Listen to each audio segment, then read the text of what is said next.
अवधूत चिंतन श्री गुरुदेव दत्त श्री स्वामी समर्थ। तुम्हा सर्वांचं आपल्या स्वामी शक्ती या चॅनलमध्ये मनापासून स्वागत आहे। स्वामी तुम्हा सर्वांच्या सर्व चांगल्या इच्छा पूर्ण करोत एवढीच स्वामींच्या चरणी प्रार्थना करते आणि आपल्या आजच्या या नवीन आणि सुंदर व्हिडिओला पुन्हा एकदा नव्याने सुरुवात करते।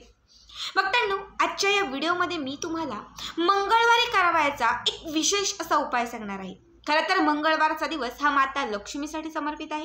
मंगळवारच्या दिवशी माता लक्ष्मीला प्रसन्न करण्यासाठी, माता लक्ष्मीची कृपा प्राप्त करून घेण्यासाठी आणि घरात असलेली जी प्राप्त लक्ष्मी आहे तिला स्थिर करण्यासाठी तुम्ही जितके जास्त उपाय कराल तुम्हाला तितक्याच जास्त पटीने त्याचा लाभ मिळत असतो। बघा, मंगळवारचा जो दिवस आहे हा माता लक्ष्मीला प्रसन्न करण्यासाठी विशेष महत्त्वाचा असतो। त्याचबरोबर आपली जी कुलदेवी किंवा आपली जी कुलस्वामिनी आहे तिची कृपा प्राप्त करून घेण्यासाठी, कुलदेवीची उपासना करण्यासाठी, कुलदेवीची सेवा करण्यासाठी देखील मंगळवारचा दिवस हा अत्यंत महत्त्वाचा मानला जातो। याच मंगळवारचा एक विशेष उपाय मी तुम्हाला आजच्या या व्हिडिओमध्ये सांगणार आहे। बघा, जर तुमच्या घरामध्ये यश येत नसेल, म्हणजे कुठल्याच कामात कुणालाच जर घरामध्ये यश येत नसेल, पतीला यश मिळत नसेल, मुलांची प्रगती होत नसेल, व्यवसाय असेल त्या व्यवसायामध्ये यश मिळत नसेल, प्रगती जी आहे ती कुठेतरी खुंटलेली असेल, आर्थिक प्रगती जी आहे ती कुठेतरी थांबलेली असेल, किंवा तुमच्या घरामध्ये सतत दारिद्र्यच येत असेल, काही केल्या नशिबाची साथ कुठल्याच कामाला मिळत नसेल, घरामध्ये सतत भांडण तंटे वादविवाद होत असतील, कितीही काही केलं तरी कर्ज जे आहे ते वाढतच चाललेलं आहे, कुठेच कर्ज जे आहे ते कमी होत नाहीये, उलट कर्जाचा डोंगर ताई वाढतच चाललेला आहे, खूप कष्टाने मेहनत करतोय, घरात 4-4 व्यक्ती काम करतायत, मात्र तरीही आमचे दिवस पालटत नाहीयेत। बऱ्याच कमेंट्स असतात अशा की ताई आमचे दिवस बदलण्यासाठी, आमचे दिवस पालटण्यासाठी, आमच्या घरामध्ये लक्ष्मीची कृपा प्राप्त होण्यासाठी, आमच्या आयुष्यात बरकत येण्यासाठी आणि आम्ही जे कष्ट करत आहोत त्या कष्टांना, मेहनतीला आम्हाला नशिबाची साथ प्राप्त होण्यासाठी काहीतरी सेवा सांगा। आजच्या या व्हिडिओमध्ये मी तुम्हाला मंगळवारी करायचा असा एक उपाय सांगणार आहे किंवा अशी एक सेवा सांगणार आहे जी सेवा तुम्हाला प्रत्येक मंगळवारी करायची आहे। आता किती मंगळवार, तर कमीत कमी 5 मंगळवार, 7 मंगळवार, 11 मंगळवार किंवा 21 मंगळवार तुम्ही ही सेवा करू शकतात। बघा, कितीही कठीण प्रसंग असेल, कितीही अडलेली कामं असतील, कितीही असा प्रसंग असेल की ज्यात मार्गच सापडत नाहीये, हा उपाय केल्यानंतर, ही सेवा केल्यानंतर प्रत्येक गोष्टीत तुम्हाला मार्ग सापडायला लागेल। अडलेली सर्व तुमची कामे मार्गी लागतील, इच्छित मनोकामना पूर्ण होतील आणि सगळं काही जे तुमच्या मनासारखं हवं आहे ते मनासारखं घडत जाईल। जे कष्ट आणि मेहनत करतात त्याला नशिबाची साथ मिळेल आणि तुमच्या सर्व इच्छा ज्या आहेत त्या पूर्ण होतील। बऱ्याच वेळा काय होतं की लक्ष्मी प्राप्तीची सेवा करतोय, ताई उपाय करतोय, उपासना करतोय, लाभ होतोय, पण 8-10 दिवसात पुन्हा जसं होतं तसंच होऊन जातं। 8-10 दिवसामध्ये पुन्हा दिवस जे आहेत ते पलटायला लागतात। 8 दिवस चांगले तर 8 दिवस खूप खराब असतात। असं का? तर बघा, लक्ष्मी जी आहे ती खूप चंचल असते, तिला प्राप्त करण्यासाठी आपण असंख्य उपाय सेवा करतो, पण ती स्थिर होणं खूप जास्त कठीण असं मी तुम्हाला नेहमी सांगत असते। त्यामुळे लक्ष्मी प्राप्तीसाठी जेवढ्या सेवा करता त्यासोबत लक्ष्मी स्थिर होण्यासाठीही उपायाने सेवा करा, तरच तुमच्या घरामध्ये पैसा टिकेल, तरच तुमच्या घरामध्ये लक्ष्मी जी आहे ती अखंड वास करेल। आत्ता जो उपाय सांगणार आहे त्याने माता लक्ष्मी तुमच्या घराकडे आकर्षितही होईल, माता लक्ष्मी तुमच्या घरामध्येही येईल आणि आलेली लक्ष्मी जी आहे ती तुमच्या घरामध्ये अखंड रूपाने स्थिरही होईल। आता काय उपाय आहे, काय सेवा करायची आहे हे सगळं पुढे सांगणार आहे। त्यासाठी व्हिडिओ स्किप न करता शेवटपर्यंत पहा आणि जे चॅनलवरती नवीन असतील त्यांनी लगेचच आपल्या चॅनलला सबस्क्राईब करा। बघा, कुठल्याही मंगळवारी आपल्याला काय करायचं, आपल्या देवघरामध्ये एखादा कुलदेवीचा फोटो असेल, कुलस्वामिनीची मूर्ती असेल किंवा टाक असेल। आता प्रत्येकाची कुलदेवी ही वेगळी असेल। आता आमची तुळजाभवानी, कुणाची अंबामाता असेल, कुणाची महालक्ष्मी असेल, कुणाची रेणुका माता असेल, प्रत्येकाची कुलस्वामिनी ही वेगळी असेल। मात्र देवघरामध्ये प्रत्येकाच्या आपल्या कुलस्वामींचा फोटो हा नक्कीच असेल। आता अजूनही ज्यांच्याकडे कुलस्वामिनीचा फोटो किंवा टाक नाहीये त्यांनी एक देवघरामध्ये सुपारी ठेवून द्या आणि त्या सुपारीला आपली कुलस्वामिनी जी आहे ही कुलस्वामिनी समजा तरीही चालेल, ठीक आहे। आपल्याला हा उपाय मंगळवारी सायंकाळी 7:30 ते 9:30च्या आतमध्ये करायचा आहे। एक छोटं ताम्हण घ्यायचं आहे, ताम्हणामध्ये ही सुपारी किंवा कुलस्वामिनीचा जो टाक, मूर्ती, फोटो जे असेल तो ठेवून द्यायचा आहे।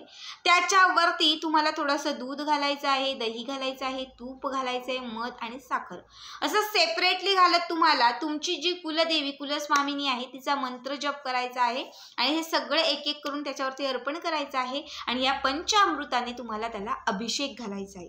ठीक आहे. अभिषेक घालून झाला की ती सुपारी किंवा तो जो फोटो टाक जे असेल ते स्वच्छ पुसून घ्यायचा आहे आणि एका चौरंगावरती किंवा देवघराची मूळ जागा त्यांची असेल तिथे ठेवून द्यायचं आहे. धूप दीप सगळं काही अर्पण करायचं आहे. स्वच्छ सुंदर एक दिवा अगोदरच लावून घ्यायचा आहे. बाजूला उदबत्ती पेटवायची आहे. हळद कुंकू चंदन अष्टगंध सगळं अर्पण करायचं आहे. अक्षदा अर्पण करायच्या, फूल अर्पण करायचं. हे सगळं काही करून झालं, ही आपली विधियुक्त पूजा करून झाली की त्यानंतर आपल्याला खिरीचा नैवेद्य बनवायचा आहे. आता ताई तुम्ही सांगाल की ताई आम्ही शिरा बनवू का, आम्ही बासुंदी बनवू का, तर मी तुम्हाला सांगेल की कुलस्वामिनीच्या सेवेत खिरीचा नैवेद्य हा विशेष महत्त्वाचा असतो आणि मंगळवारच्या दिवशी आपल्याला या सेवेसाठी खिरीचाच नैवेद्य लागणार आहे. तुम्ही शेवयांची खीर बनवली तरीही चालेल, तुम्ही तांदळाची खीर बनवली तरीही चालेल. ठीक आहे. कोणती जी शक्य असेल ती खीर तुम्हाला बनवायची आहे. त्यामध्ये दूध आणि केशराच्या काड्या ज्या असतात त्या आवर्जून घालायच्या आहेत आणि हा जो नैवेद्य आहे तो तुम्हाला त्या कुलस्वामिनी कुलदेवीच्या समोर ठेवून द्यायचा आहे.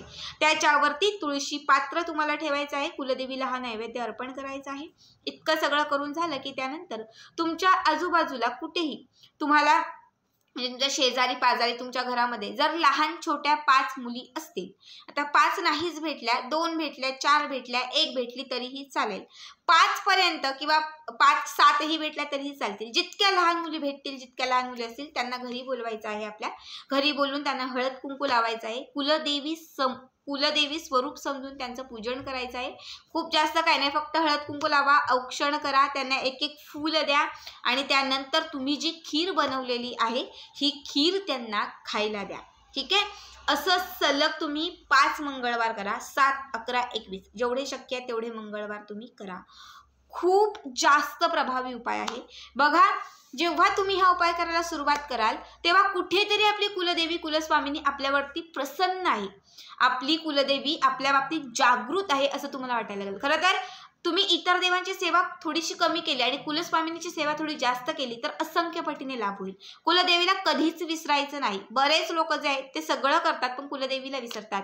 ती जर जागृत नसेल तर आयुष्यात काहीच घडत नाही. प्रत्येक व्हिडिओत मी तुम्हाला सांगत असते की कुलदेवी ही आपल्या कुलाचं रक्षण करणारी असते. ती आपले कुलाचार जो आहे तो पुढे नेणारी असते आणि आपली जी कुलदेवी आहे ती जागृत असणे खूप महत्त्वाचे असते. आता मी तरी प्रत्येक मंगळवारी जेवढी शक्य होईल तितकी भरपूर सेवा कुलदेवीची करत असते आणि असंख्य पटीने मला त्याचा लाभही आलेला आहे. म्हणून तुम्हाला सांगते की कुलदेवी जागृत असली तर आयुष्यात तुम्हाला काहीच कोणाकडनं मागण्याची गरज भासणार नाही, काही कमीही पडणार नाही. कारण ती आपल्याला कधीच काही कमी पडू देणार नाही. फक्त तिला जागृत ठेवणं खूप महत्त्वाचं आहे. दररोज जरी आपल्याला ह्या सेवा आणि उपाय नाही करता आलं तरी मंगळवारी जो तिचा वार आहे त्या दिवशी तरी आपल्याला हे उपाय आणि सेवा करताच यायला हव्यात. असंख्य पटीने याचा आपल्याला लाभ प्राप्त होतो. ठीक आहे. प्रत्येक मंगळवारी न चुकता हा उपाय करा. एखादा समजा मंगळवार गेला मासिक धर्म सूतक काळामुळे तर चालेल. त्याच्या पुढचे जे मंगळवार आहेत ते तुम्हाला करायचे आहेत. या 5 मुलींच्या स्वरूपात कुठल्या तरी रूपात माता आपली जी कुलदेवी आहे ती तुम्हाला साक्षात दर्शन देईल आणि तुमच्यावरती प्रसन्न राहील. एकदा का ती आपल्यावरती प्रसन्न झाली तर आयुष्यामध्ये पुन्हा एकदा सध्या कुठल्याच गोष्टीची कमतरता भासणार नाही. अडथळे दूर होतील. संकट जे आहेत ती कुठेतरी आपली टळून जातील. बघा आता खूप कमेंट चालू आहेत कारण लग्नाचा सीझन चालू आहे. ताई लग्न जमण्यासाठी सांग, काहीतरी लग्न जमण्यासाठी सांग. तर मी तुम्हाला सांगेन लग्न जमण्यासाठी ही बेस्ट सर्वात प्रभावी सेवा आहे. तुमच्या बहिणीचं जमत नसेल तर तुमच्या जर बहिणीचं जमत नसेल, तुमच्या भावाचं जमत नसेल तर त्यांना हा उपाय करायला सांगा. कारण त्यांची जी कुलदेवी आहे त्या कुलदेवीचा तो कुलाचार झाला पाहिजे. समजा आता माझ्या मुलाचं लग्न जमत नाही तर मी करू शकते माझ्या मुलासाठी, कारण ही माझी कुलदेवी आणि माझ्या मुलाची कुलदेवी एकच आहे. आता समजा मला माझ्या बहिणीसाठी करायचं तर मी नाही करू शकत कारण माझी कुलदेवी माझे कुलदैवत वेगळे असणार आहेत आणि तिचे कुलदैवत जे आहे ते वेगळे असणार आहेत. त्यामुळे एकतर ती सेवा तिलाच करायला सांगा किंवा मग तुमच्या आईला करायला सांगितली तरीही चालेल. ज्यांनाही विवाहासाठी खूप समस्या येत आहेत, अडचणी येत आहेत, अडथळे येत आहेत, विवाह जमत नाहीये, त्यांनी ही सेवा आवर्जून करा. 1 महिन्याच्या आत नक्कीच तुमचा विवाह पाहिजे तिथे किंवा तुम्हाला मनासारखं जिथे हवं आहे तिथे नक्कीच जुळेल. आजचा हा व्हिडिओ तुम्हाला कसा वाटला कमेंट करा आणि असेच पुढचे व्हिडिओ पाहण्यासाठी चॅनलला सबस्क्राईब करा. श्री स्वामी समर्थ. जय जय स्वामी समर्थ.